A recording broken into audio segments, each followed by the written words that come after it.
Helicobacter pylori, una charla, digamos, muy controversial y específicamente, como dijo el doctor Cera, lo puse a nivel Colombia, porque pues existe mucha controversia, ¿no? A nivel mundial.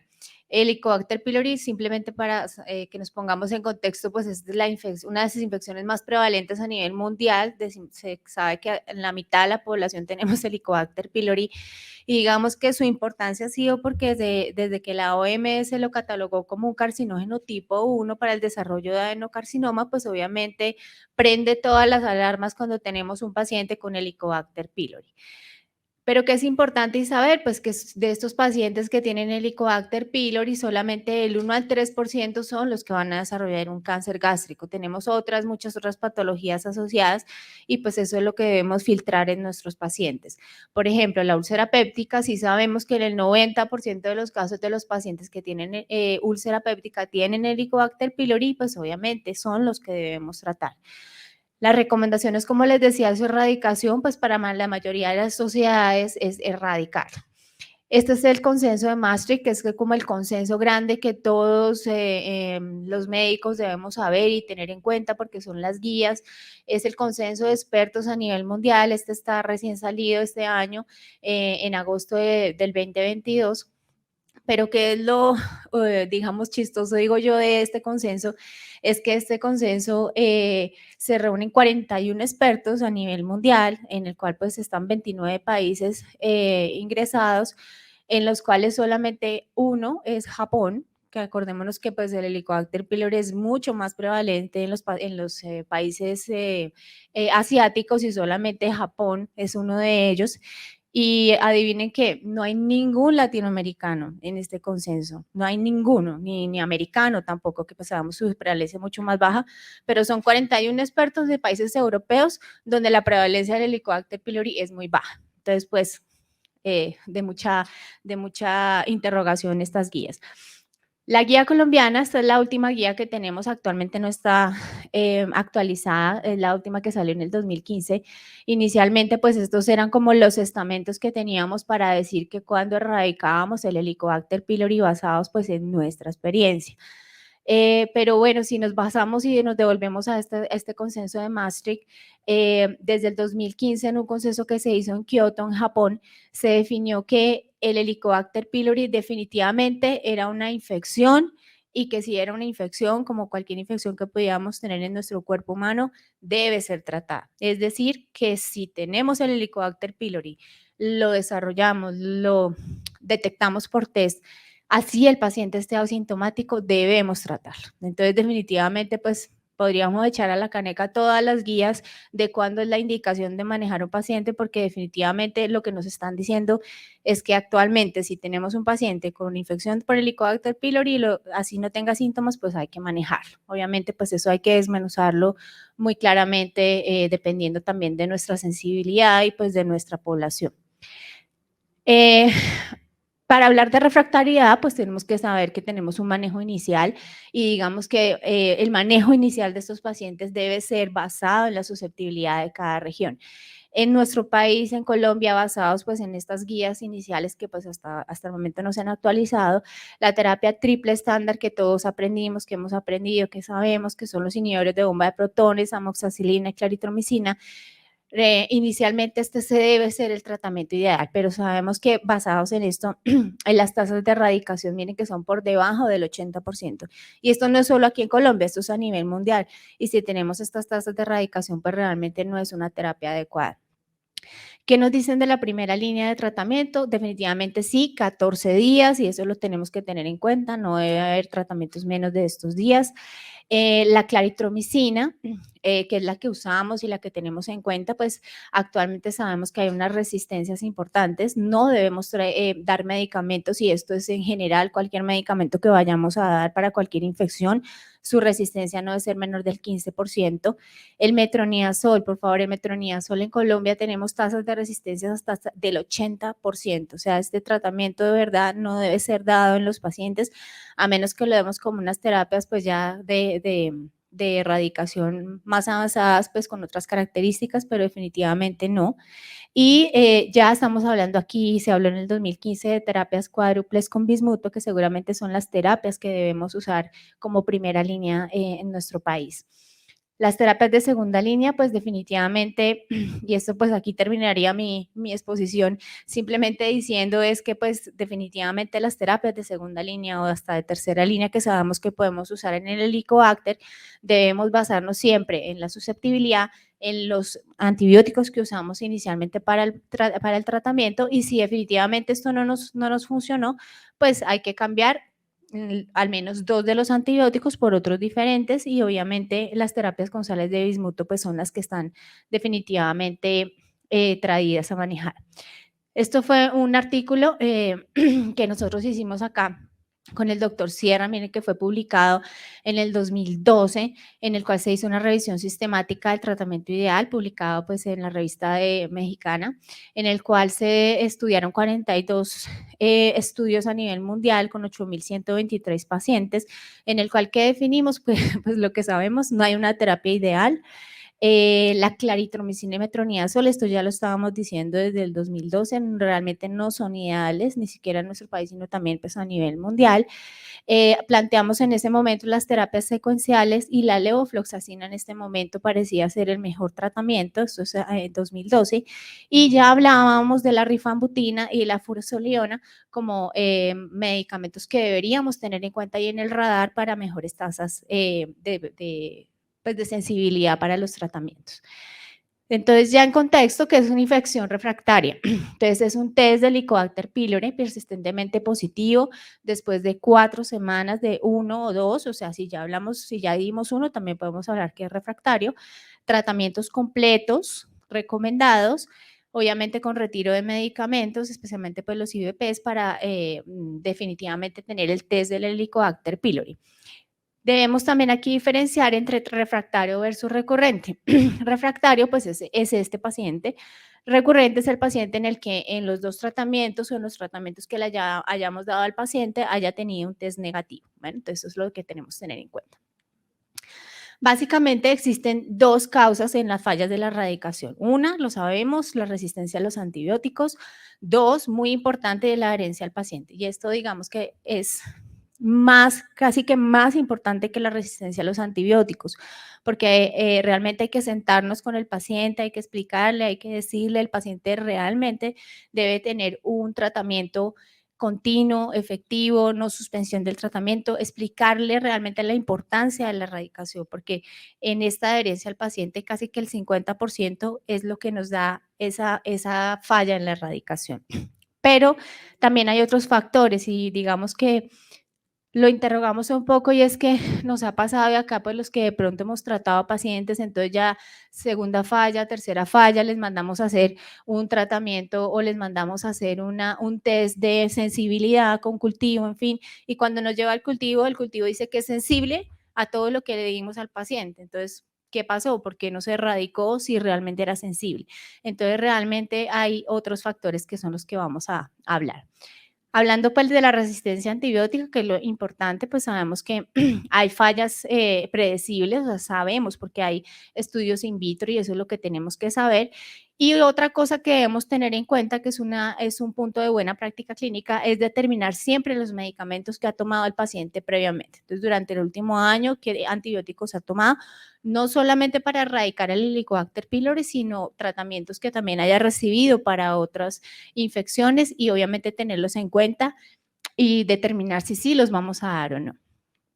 Resistencias globales, miren, claritromicina 34%, levofloxacina 30%, metronidazol 60%, amoxicilina y tetraciclina son nuestros medicamentos abanderados y los que debemos tener en cuenta, resistencias menores del 5%, y la rifabutina 2%.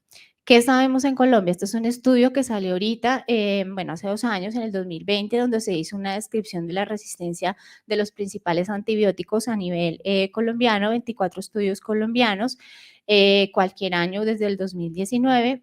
Aquí tenemos pues los sitios donde se hicieron, en el eje cafetero, en Cauca, Nariño, acá en Bogotá y en Antioquia. ¿Qué conclusiones llegamos con este estudio? Que las resistencias, amoxicilina, 7%, entonces, buen medicamento. Metronidazol, 83%. Entonces, pues definitivamente no. Claritromicina, digamos que aquí varía y las resistencias van entre el 13 y el 60%, y eso es dependiendo de las regiones. Por ejemplo, en Tumaco es del 20%, Armenia y Pereira 2%, Popayán 4%. En Bogotá las resistencias son la mitad, son con más o menos el 20 al 30%.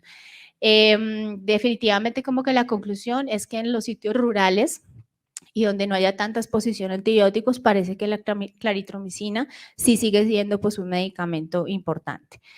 Furazolidona, realmente solamente el 5% se vio que hubiera resistencia, pero pues solamente es un estudio, pero pues es lo único que tenemos actualmente. Levofloxacina, 27%, y tetraciclina, que la usan a nivel mundial y que tiene unas tasas de resistencia muy bajas, aquí en Colombia es del 85%. Entonces, como conclusiones de este estudio que nos pondría un poco a llorar, es que definitivamente pues la terapia triple estándar en Colombia no debería usarse. Entonces, ¿qué recursos colombianos tenemos? La amoxicilina, la claritromicina en áreas rurales que no han sido pues claramente expuestas.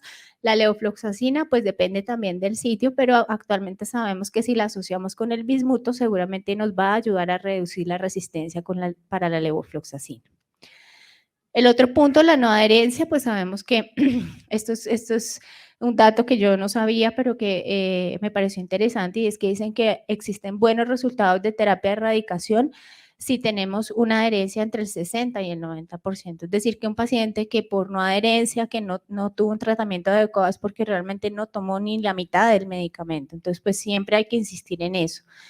Factores que influyen, sabemos el tamaño, la intolerancia, obviamente importantísimo, como les decía, hablar con el paciente, explicarles muy bien la importancia del tratamiento, darles instrucciones específicas, darles pues los posibles efectos adversos para que el paciente sepa qué es lo que le va a pasar, y obviamente la importancia de completar todo el tratamiento. Otro caso importante, y esto es definitivamente lo que hablamos de otras cosas que pueden influir, y es que sabemos que tenemos un polimorfismo a nivel hepático, el cual afecta la acción del IBP. El IBP es muy importante porque el ácido o el pH del estómago va a influenciar sobre la acción de los antibióticos, y esto a veces se nos olvida y es muy importante. Sabemos que el Helicobacter pylori es más susceptible a antibióticos cuando tenemos pHs entre 6 y 8. Miren que, por ejemplo, la claritromicina y la amoxicilina, la vida media se afecta un montón con el pH. Si tenemos un pH de 2, o sea, un pH mucho más ácido, la vida media es de 15 horas, pero si tenemos un pH mayor de 6, entre 6 y 8, su vida media es hasta de 68 horas. Entonces, esto influencia mucho en el tratamiento. Entonces, si tenemos pacientes, y esto ya está determinado a nivel mundial, en el cual esa metabolización a nivel hepática es mucho más rápido a través del citocromo, pues vamos a tener vidas medias más cortas, y pues obviamente el pH se va a alterar. Por ejemplo, sabemos que el omeprazol y el lansoprazol, digamos que tendrían estas alteraciones. Sabemos que en estudios a nivel mundial, caucásicos, afroamericanos, hispanos, que estaríamos nosotros ahí, tenemos un metabolismo rápido. Es decir, que el IBP debemos escogerlo muy bien, porque si no, no nos va a funcionar y no nos va a ayudar pues a mantener ese pH adecuado. Actualmente, pues, ¿qué se dice? Y punto de buena práctica, si se pudiera determinar ese polimorfismo muy bien. Actualmente en Colombia tenemos estos estudios, todavía no han salido.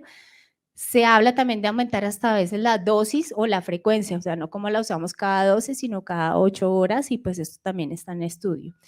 Y realmente se recomienda también el uso de IBPs de última generación o más potentes, en el sentido de que puedan estar mucho más tiempo y nos van a ayudar a que nuestro pH esté mucho más alcalino. Entre ellos el esomeprazol y el rabeprazol. También hablamos actualmente de uso de otros supresores gástricos como el vonoprazan, que nos habló el doctor Reyes. No lo tenemos actualmente, pero simplemente aquí para explicar un poquito con respecto a nuestro IBP normal o los inhibidores de bomba de protones, el vonoprazan básicamente tiene el mismo efecto, pero es un efecto que es reversible y lo que tiene, digamos, de novedoso es que se acumula mucho más tiempo en las células parietales, no está afectado por el pH y como vemos en el dibujito, lo que pasa es que al acumularse, cuando se genera la nueva bomba de protones, él ya está listo para volver a bloquearla. Entonces, por eso nos va a ayudar en teoría a tener mucho más tiempo la actividad. Sabemos que hay otros factores como la edad, el cigarrillo, la obesidad y la diabetes que también debemos tener en cuenta. En cuanto al Helicobacter pylori, solo para mencionar, realmente pues sabemos que tenemos unas proteínas de membrana que le dan la virulencia, como el CAC-A y el BAC-A, pero realmente esto no se ha demostrado que tenga asociación con la sensibilidad a los antibióticos. Son otras alteraciones genéticas o mutaciones las que están relacionadas con el Helicobacter. Entonces, el resumen, tenemos un paciente en el cual está esta resistencia o esta alteración de no poder erradicar, está dado pues por el pH intragástrico, factores genéticos, factores de no adherencia, la dosificación, el tipo de antibiótico y también tenemos algunas cosas como son los sistemas pues de salud de cada país. Pero entonces, ¿qué hacemos ahora? Estas son todos los regímenes y mire que son todas las guías que pueden existir hasta el día de hoy, en donde siempre ellos tienen el primer tratamiento que debemos hacer, entonces, según ellos, en el segundo. Si hablamos de Colombia, digamos que nosotros deberíamos empezar a hacer acá, en el segundo, en los tratamientos de segunda línea. ¿Por qué? Pues porque pues, tenemos mucha resistencia y el bismuto pues parece que nos ayuda mucho más. Si seguimos, entonces, pues obviamente nuestro siguiente paso, que sería el tercer paso en estas guías, es pues tener en cuenta la sensibilidad a oír la claritromicina, la levofloxacina, el metronidazol. Entonces, finalmente, ¿con qué nos quedaríamos? Con la rifamutina y con la amoxicilina. ¿Qué consideraciones? Pues resistencias mayores del 15%, pues no deberíamos usarlos. No hay respuesta a la claritromicina o levofloxacina como primera línea, pues obviamente no usarlos y pues no solamente en ese paciente, sino pensar también en la región. Y la amoxicilina y la rifabutina, pues debemos tenerlos más en cuenta para el tratamiento de estos pacientes. Amoxicilina de 2 a 3 gramos divididos, actualmente los damos cada 12 horas. Parece que nos va mejor si los dividimos en 3 dosis para que haya un mejor nivel. Los alérgicos a la penicilina, eso tenerlo en cuenta porque siempre todos los pacientes, la mayoría nos dicen yo soy alérgico a la penicilina porque me hicieron una prueba cuando era chiquito que tenía, bueno, esos pacientes, a menos que no hayan hecho una anafilaxia como tal relacionada, deberíamos hacerles pruebas de resistencia, pues de sensibilidad, porque es una herramienta y es la herramienta principal que tenemos en este momento. Obviamente el uso adecuado de IBP y el vonoprazan, pues si lo tuviéramos hacerlo. En cuanto a la susceptibilidad genética, ya finalmente hablando de esto, pues obviamente el cultivo es nuestra herramienta. Deberíamos hacerlo o la indicación es cuando ya tenemos 2 tratamientos en los cuales sabemos que el paciente se tomó bien los medicamentos, que no hay una resistencia, en fin, deberíamos hacerlo. Obviamente somos difíciles, sabemos que son más complicados, pero deberíamos tenerlo en cuenta y se sabe y hay estudios en los cuales se dice que es más fácil que se hagan estudios a nivel loco regional en los cuales se determinen esas resistencias que hacerlo en cada paciente, sale mucho más costoso. Otras estrategias, pues ya lo sabemos, los estudios de sensibilidad local. Hay unas pruebas fecales de resistencia, esto no existen en Colombia, pero actualmente hay unas pruebas en Europa donde termina por unas tiras a nivel de la materia fecal, pueden determinar la resistencia, por ejemplo, a la claritromicina, y pues eso pues podíamos tenerlos acá. Otras estrategias, ya para finalizar, de lo que hemos escuchado, por ejemplo, el uso de estatinas, el uso de probióticos, realmente esto no está determinado como tal que nos vaya a aumentar la sensibilidad de nuestros pacientes, pero pareciera que estos medicamentos lo que sí nos van a ayudar es a que haya menos efectos adversos y los pacientes toleren mejor los medicamentos. Entonces, pues es una herramienta que podíamos tener en cuenta. Como conclusión, pues sabemos que la erradicación del Helicobacter pylori cada vez es más compleja, la resistencia antibiótica y la adherencia son las 2 cosas que siempre debemos tener en cuenta cuando tengamos un paciente y cuando pues sospechemos que de pronto pueda haber refractariedad. El metronidazol y claritromicina actualmente en Colombia, unas altas tasas de resistencia, debemos tener siempre en cuenta esto para el inicio del tratamiento. El bismuto es una herramienta que debemos usar y podemos usarla inicialmente como una terapia de primera línea. Obviamente siempre tener en cuenta los antibióticos previos de nuestro paciente y asegurarnos de tener un pH adecuado para nuestros pacientes. Muchas gracias.